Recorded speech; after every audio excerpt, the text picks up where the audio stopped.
Hello and welcome, friends. In today's spiritual talk, we will look at the meaning of the word Gurumukh. We will try to understand the essence of this word Gurumukh. So let us define who is a Gurumukh. In spirituality, we have often heard of few terms. For example, God. God is the term that we commonly use to refer to the Supreme Creator. We often call him Satpurush, Ishwar, Bhagwan, God, and with so many other names in different cultures and religions around the world. We then come across a word called Guru. A Guru is basically God personified in flesh and blood. A Guru is responsible for taking souls back to their true source, back to the Lord, from where they came. The third word we often come across is Man or mind. The mind is the owner of the world of time and space. The mind, the universal mind, we often refer to him as Mahakal. He owns the time and space realms. The fourth word we come across is Atma or soul. A soul is a drop of the ocean of pure consciousness. A soul is timeless. The soul takes on various physical forms during the course of its journey within the mental realms. When the journey of a soul arrives at a juncture where it is now time for that soul to return back to its true source, the seeking of the soul for its true source intensifies. This results in the person whose soul is experiencing this seeking becoming more and more possessed with spiritual thoughts which are beyond this world, thoughts related to things which are beyond this world. The heart of such a person starts craving for the beyond, for the Lord, for true love, for divine love. And since such love is not found in this world, such a person continuously tries to find a solution to this never-ending seeking. The solution does arrive to such a person in the form of a person whom we often refer to as a perfect living master or Satguru. A perfect living master comes into the life through coincidence, and he initiates this person on the path of spirituality. During initiation, the Guru removes the past burden or baggage of karmas that the soul has been carrying. This is a very significant event in the physical life of the person or the soul. When this happens, the Guru takes away billions and billions of reasons or causes due to which the soul would have had to take another birth and continue its journey in the mental realms. By removing the mountain of these karmas, which we often refer to as Sanchit karmas, these are karmas accumulated by the soul from its millions and billions of previous births, the karmas that have been accumulated.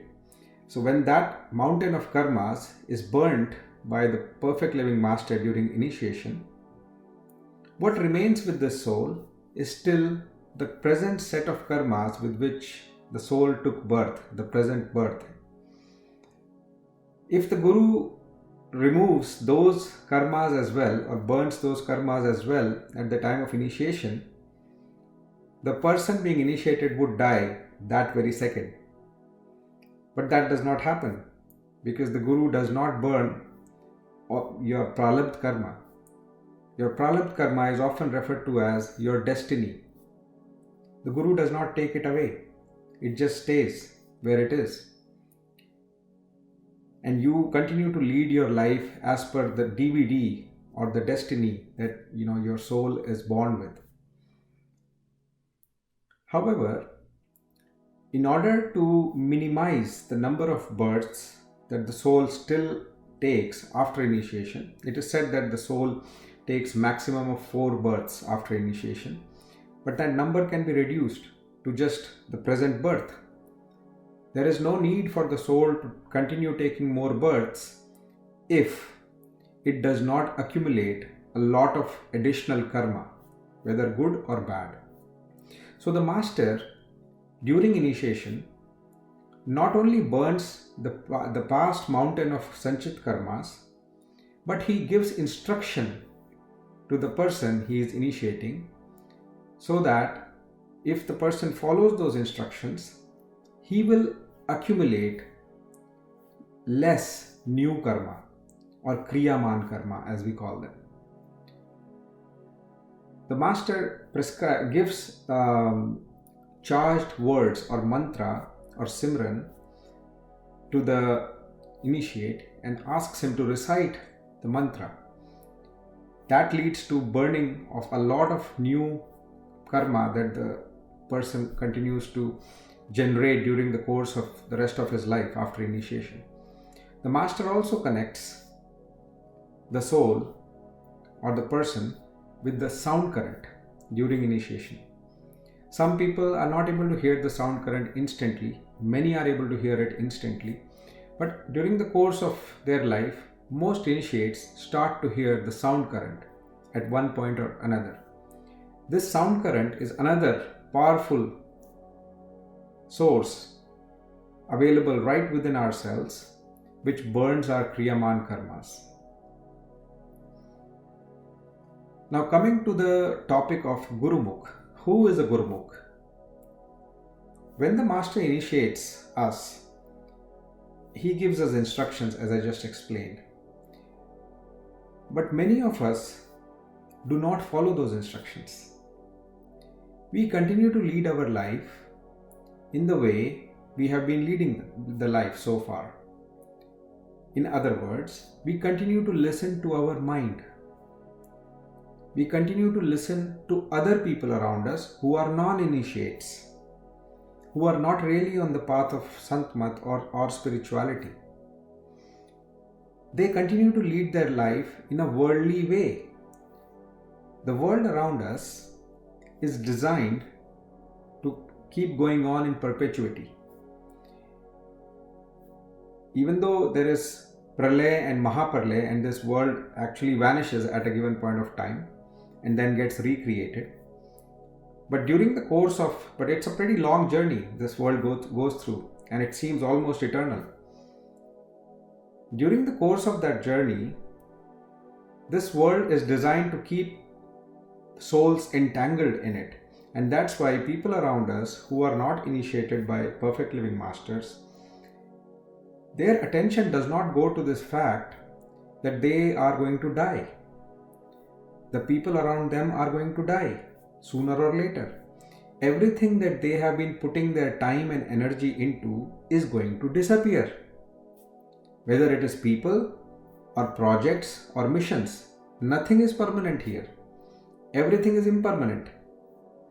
Yet, most people devote their life to serving all these temporary purposes. Such people are referred to as manmukhs, which means people who are the mouthpiece of the mind. When you talk to such people, they will talk about worldly affairs. They will talk about achieving certain ambitions in life.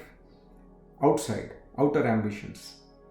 They will talk about status, money, relationships, purpose, missions, goals, outer goals, things that we should achieve in this life for the betterment of this world. Those are the kind of topics, and they put it in all kind of nice looking packaging, moral values and whatnot. So all these people are manmukhs because they are not really on the path that leads them back to their true source. The master gives instructions to the souls that he initiates, and he asks them to follow those instructions. For example, those of us who are initiates on the path of Santmat, we are given the 5 charged words by the master, and we are asked to recite those words as much as possible during the day while we go about doing our daily chores. The master also asks us to meditate regularly. It is said that we should meditate at least 2.5 hours. The Master Ishwar explained how we can convert this 2.5 hour meditation into 24-hour meditation. It is by just remembering the master at all points of time and doing our daily work as if it is work we are doing for the master.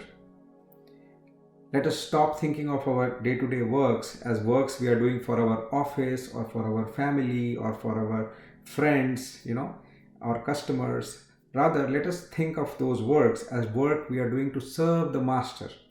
When we do those works with that kind of feeling, the work becomes karma yoga.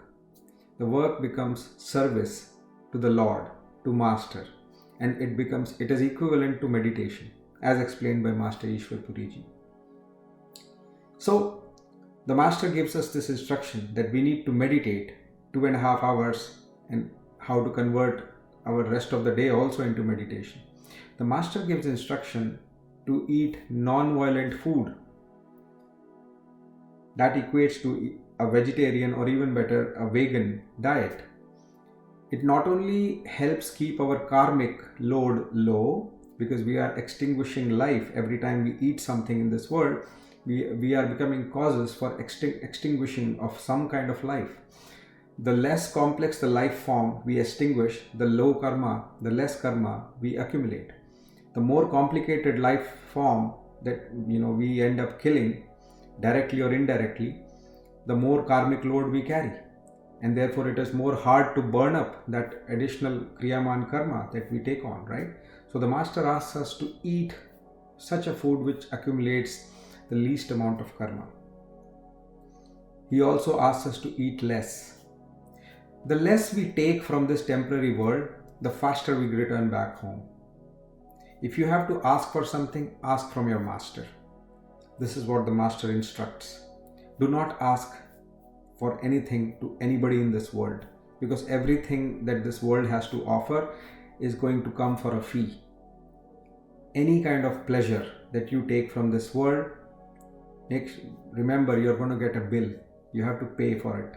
Nothing is free here. This world is not about give and give. It is about give and take. That's the law of karma. Anytime you take something from this world, you've got to give something back. And that something is often in the form of you spending more time in this world. So be very careful. Take as less as possible from this world, because when you are packing up your bags, you need to travel light. The more baggage you have with you, the slower is going to be and more difficult is going to be your flight, your journey. So take as little as possible. This is what the master instructs to those souls that he initiates. The master says, do selfless service. Seva. Do selfless service.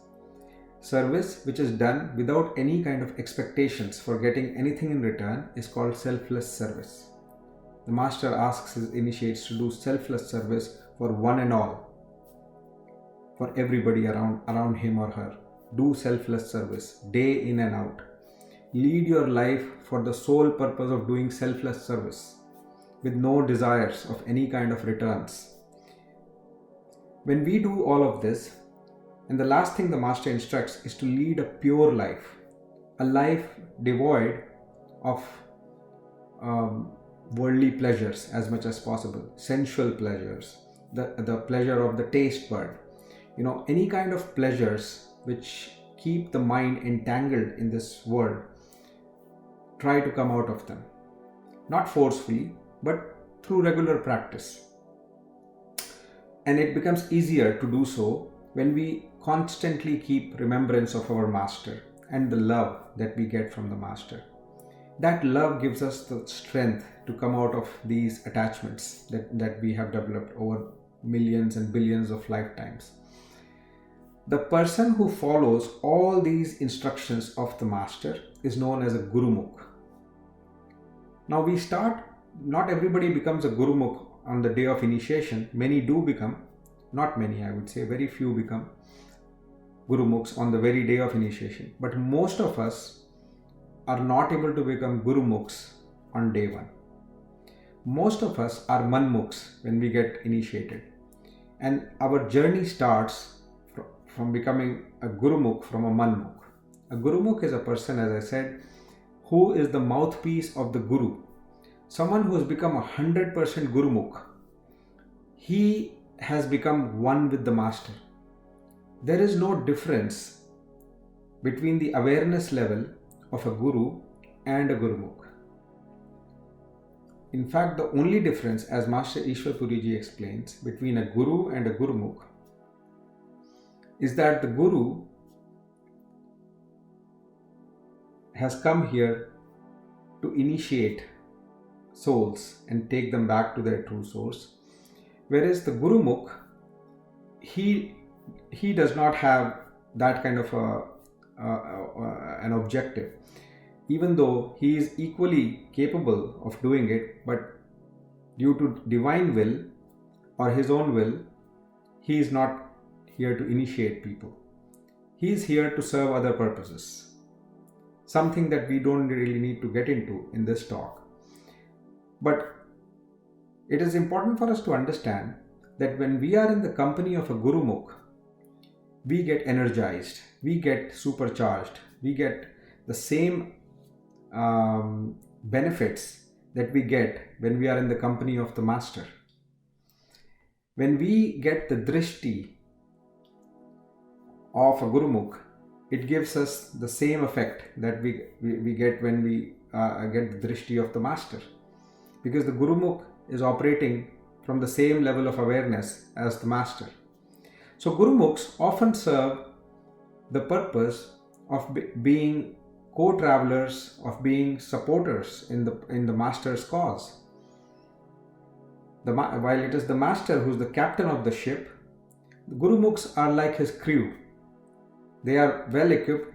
Many of them have the same capabilities as the captain himself, and many of them are even capable of becoming second in command.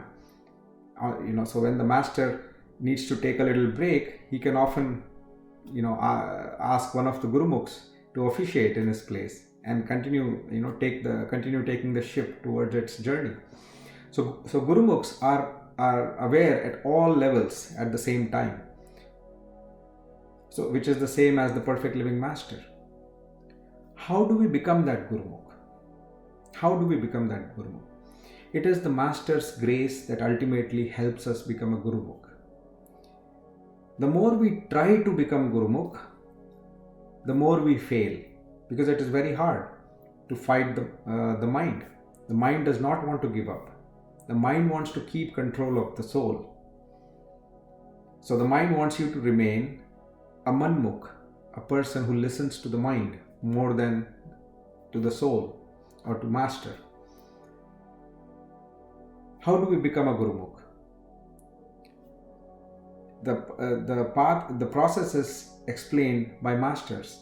It is to follow the instructions given by the master to the best of your ability, and pray, surrender to the master, surrender to the master's will.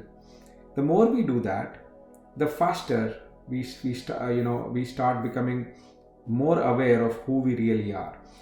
Our attention gathers on the third eye center, much faster if we are following the instructions of the master.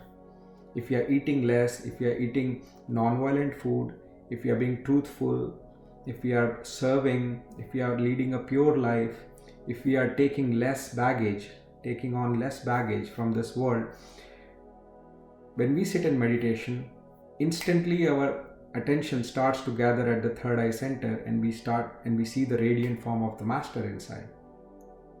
When I say we see the radiant form of the master inside, it could be a visual experience or it could be a non-visual experience, a different kind of experience wherein you still get to know that you are with the master.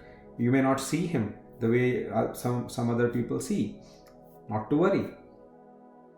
Anything is possible. This is a complex creation.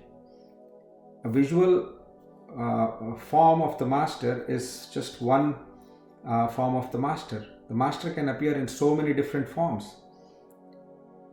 It varies from person to person. So the more we become Gurumukhs, the more we become capable of controlling the mind, and more we become aware of higher levels of consciousness. And when we become 100% one with the sound current, with God and master, we become a complete Gurumukh. And from that point onwards, there is no difference between the Guru and the Gurumukh. That's why on this path, we often meet many advanced satsangis. And when we sit with them, there is a certain peace or bliss in their company that we physically feel when we sit with them or when we listen to them. Their voice has a certain melody. Their eyes has a certain love, certain affection that they are pouring on us, just like the master. When we get a hug from such people, we just feel the love, the pure love, the selfless, unconditional love. So that's the meaning of Gurumukh, and all of us are destined to become Gurumukhs sooner or later. All of us who are initiated. For those who are not initiated and are listening to this talk, you have no reason to worry. The reason this talk came into your life is because you are destined to become a Gurumukh sooner or later. The fact that you are listening to this talk means that this event was placed in your DVD, in your destiny. And the seeking in your heart is what attracted this talk into your life. Which means sooner or later, you are going to meet a perfect living master because you've been seeking. So with that, I give Master Ishwar Puri's love to all of you, and I thank you for listening to this talk. Have a blessed day or evening. Thank you.